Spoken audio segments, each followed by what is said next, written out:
Oke, perkenalkan saya Felicia Aisyah dengan NIM 14424000010. Di sini saya akan mempresentasikan mata kuliah Sains Bangunan, Analisis Kinerja Bangunan Objek Studi menggunakan pendekatan bangunan hijau.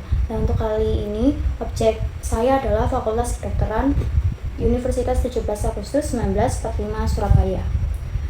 Nah, untuk ada 3 bab yang akan saya jelaskan. Bab pertama itu analisis pencahayaan alami dan buatan berdasarkan arsitektur hemat energi. Nah, ini contoh. Jadi bangunan ini menghadap arah barat, teman-teman. Jadi kacanya pas banget ke arah barat. Jadi kalau misalkan siang bisa dibayangkan kalau itu panas dan juga silau. Nah, meskipun cahayanya melimpah, beberapa ruang masih bergantung pada lampu, serta terjadi silau yang mengganggu kenyamanan visual saat berada di luar, apalagi kan di depannya itu area parkir. Oleh karena itu, pencahayaan perlu dioptimalkan agar lebih efisiensi dan nyaman. Nah, lanjut, ini data-data yang saya ambil dari from GBCI untuk poin-poinnya. Pertama, efisiensi dan konversi energi. Ini ada langkah penghematan energi, poinnya ada 20, lalu ada pencahayaan alami, poinnya 4. Untuk kesehatan kenyamanan dalam ruang ini juga ada 2, pemandangan keluar gedung poin 1, kenyamanan visual nomor 2. Untuk kenyamanan visual ini bagaimana tingkat kenyamanan kita saat melihat sesuatu, tentang cahaya, silau atau tidak, seperti itu. Nah, ini ada juga pencahayaan buatan, itu bagaimana.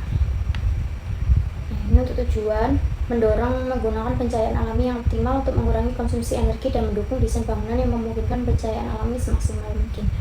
Seperti itu. Oke, untuk bab pertama ini analisis pencahayaan objek studi sesuai dengan poin masalah cahaya pada artikel GBCI. Nah, untuk PDF-nya saya ini mencari di internet. Nah, pertama yang kita bahas di bab 1 ini adalah acuan dasar GBCI. Setelah membaca GBCI, ini ada beberapa poin penting yang saya ambil. Pertama itu highlight pencahayaan alami. Pemanfaatan cahaya matahari secara optimal melalui bukaan jendela atau fasad untuk mengurangi ketergantungan pencahayaan buatan di siang hari. Nah, kalau dari gambar ini kita bagaimana pintar-pintarnya untuk memanfaatkan cahaya matahari, ya bisa dibuatkan sumur cahaya gitu, teman-teman. Nah, untuk poin kedua ini visual comfort, kenyamanan visual. Kondisi pencahayaan yang mendukung aktivitas pengguna dengan intensitas yang cukup, distribusi merata, serta meminimalkan silau dan kontras berlebih. Jadi misalkan ada salah satu ruangan atau denah, lampunya di ruangan itu tuh harus tidak kontras ya, jadi adil lah. Misalkan di sini terang, di sudut itu juga harusnya terang, tidak boleh gelap seperti itu. Nah, ini 3 lighting efisiensi pencahayaan. Jadi bagaimana kita di GBC itu menjelaskan penggunaan sistem LED lampu untuk mengurangi biaya listrik, juga hemat energi, dan direkomendasikan sensor otomatis.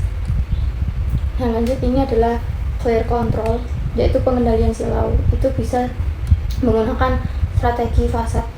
Di fasadnya itu ditambahi dengan secondary skin.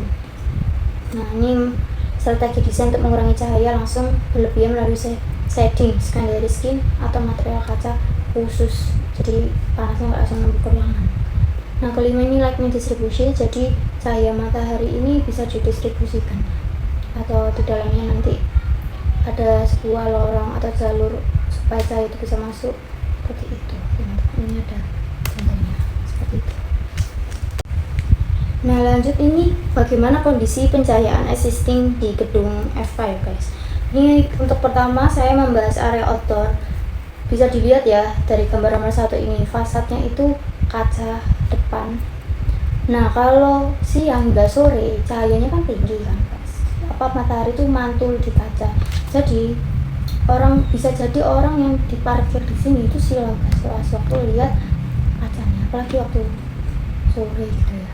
Nah, kedua, ini ada pencahayaan alami ya, kanan kirinya bisa dilihat juga itu tidak tertutup, jadi lorong-lorongnya masih sangat cahaya itu sangat mudah untuk masuk ya, guys, gitu.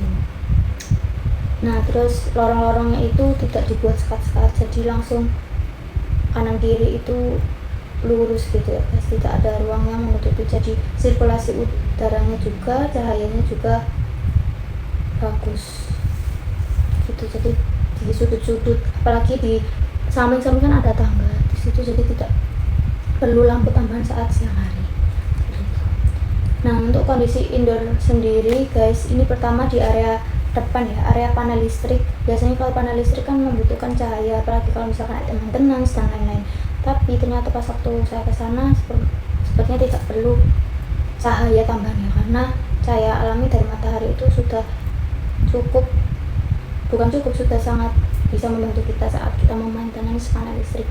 Untuk tangga sendiri dan lorong tidak perlu pencahayaan buatan, karena memang benar-benar cahaya itu bisa langsung masuk gitu tanpa menimbulkan silau. Nah, pada lantai 2 pencahayaan alam ini cukup baik melalui bukaan kaca dengan intensitas yang nyaman dan tidak menimbulkan silau, karena posisi ditaruhnya kaca itu di dalam. Nah, di dalam ini di tengahnya guys, bukan di depan, jadi tidak menimbulkan silau. Nah, untuk indoornya ini pada area 4 ya guys. Area 4 ini kalau misalkan lampunya dimatiin itu gelap, karena plafonnya kan tinggi ya guys, jadi ya itu pasti atasnya itu gelap, dan juga ini tuh berada di ruang tengah, jadi tertutup, depannya itu tertutup guys, tertutup oleh ruangan seperti di contoh Dena tersebut. Nah, pada lantai 3 pun sama, posisinya kan di area tengah, depan itu ditutup ruangan lagi, jadi kalau misalkan siang itu gelap guys, seperti itu. Nah, ini untuk hasil analisis GBCI Indonesia. Pertama, ini langkah penghematan energi menurut GBCI ya, dari kondisi existing. Analisisnya aja di bangunan yang lantai 2 itu sudah cukup baik dalam menghemat energi karena menggunakan material kaca, dan desain lorong di sisi kanan kiri membantu pencahayaan alami masuk sehingga mengurangi kebutuhan pencahayaan buatan di siang hari. Jadi kalau kalian lihat di posisi kanan kiri itu ada vortex, jadi nggak silau banget gitu kalau siang.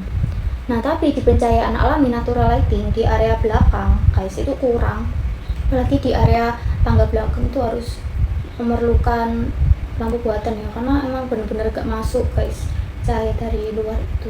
Dipantulkan juga susah karena berada di tengah bagian belakang seperti itu. Tapi untuk kayak ruang panel, ruang lorong depan itu masih terkena cahaya matahari. Nah, untuk pemandangan keluar gedung pun kalau misalkan pagi, siang, sore itu masih oke guys, karena itu tadi karena ada overstack di atapnya. Lalu untuk outdoor mungkin di fasadnya kan kaca, jadi kalau misalkan siang hari yang saya jelaskan tadi silau, jadi kurang untuk outdoornya. Nah, ini untuk kenyamanan visualnya. Untuk kenyamanan visualnya kalau di pagi hari ini membutuhkan lampu untuk area tengah, area belakang tangga yang kedua di belakang. Untuk fasadnya tidak perlu lampu karena itu kan sudah lapangan ya, jadi matahari itu gampang buat masuknya cahaya matahari. Nah, kalau 5 ini sistem cahaya buatan. Jadi yang saya lihat kan di situ ada beberapa itu lampu LED dan juga donat ya. Jadi masih manual, saya belum lihat yang lampu otomatis, jadi sedikit kurang efisien. Nah, ini berikut standar kenyamanan. Kondisi pencahayaan yang mampu mendukung aktivitas visual secara optimal tanpa menyebabkan silau, kelelahan mata, dan gangguan penglihatan. Nah, di sini poin pertama ada standar intensitas pencahayaan ya guys. Jadi ada jenis ruang, standar intensitas, dan juga keterangan. Lalu ada sedikit penjelasan tentang distribusi cahaya, uniformity. Jadi cahayanya itu harus merata di seluruh ruang, tidak ada boleh misalkan sudut gelap terus yang dekat jendela terang, itu tidak boleh gitu.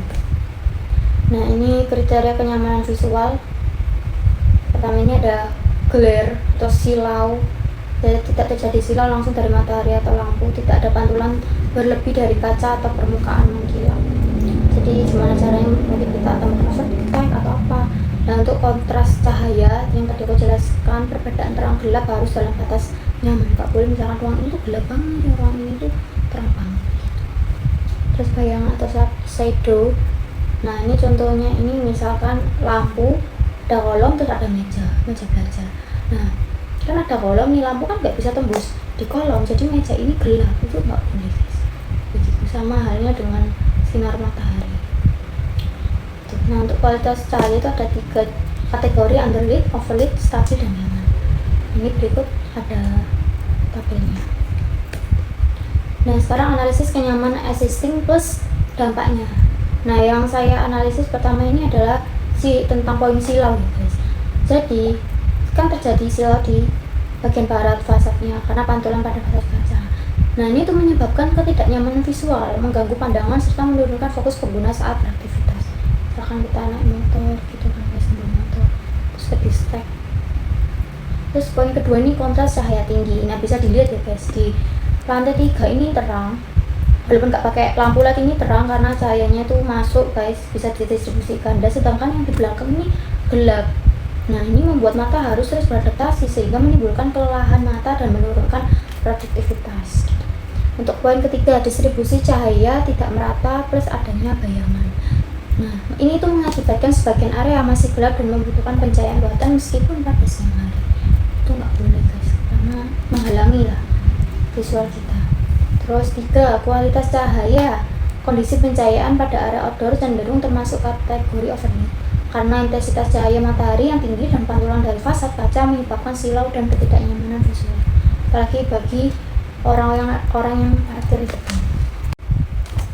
Nah, lanjut ini bab terakhir, rekomendasi perbaikan pencahayaan dengan desain pasif dan aktif.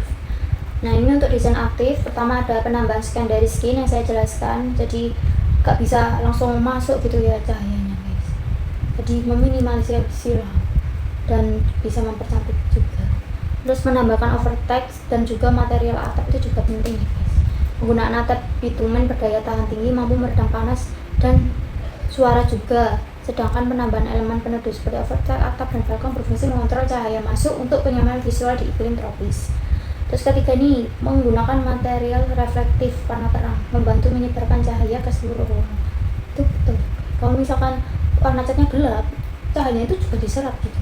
Jadi mending pakai warna terang kayak putih gitu. Terus light self membantulkan cahaya ke dalam ruang agar distribusi lebih merata. Lanjut ini untuk rekomendasi desain aktif.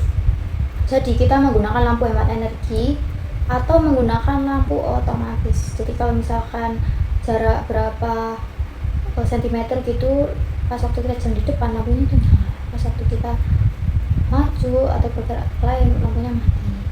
Jadi itu untuk menghemat ya guys gitu. Nah, kedua ini penempatan saklar dekat pintu, memudahkan kontrol dan efisiensi pengguna lampu. Jadi kita misalkan saklar dekat pintu tuh bisa, misalkan mau masuk mau keluar kan lihat saklar kan jadi ingat gitu sih guys. Terus menggunakan balas elektronik frekuensi tinggi, jadi itu alat pada lampu yang berfungsi mengatur arus listrik agar lampu menyala stabil. Jadi terus ini kadang itu lebih nyaman di mata dan lebih efisiensi dalam penggunaan energi. Nah, ini untuk terakhir kesimpulan dari bab yang saya jelaskan tadi, yang saya analisis. Bangunan memiliki potensi pencahayaan alami yang tinggi, namun belum dimanfaatkan secara optimal berdasarkan Green Building Council Indonesia karena distribusi cahaya tidak merata, adanya silau, dan masih bergantung pada lampu buatan. Nah, kondisi ini menyebabkan kenyamanan visual belum terpenuhi secara maksimal. Oleh karena itu, diperlukan perbaikan melalui strategi desain pasif dan aktif untuk meningkatkan efisiensi energi dan kenyamanan bagi pengguna. Seperti itu. Terima kasih.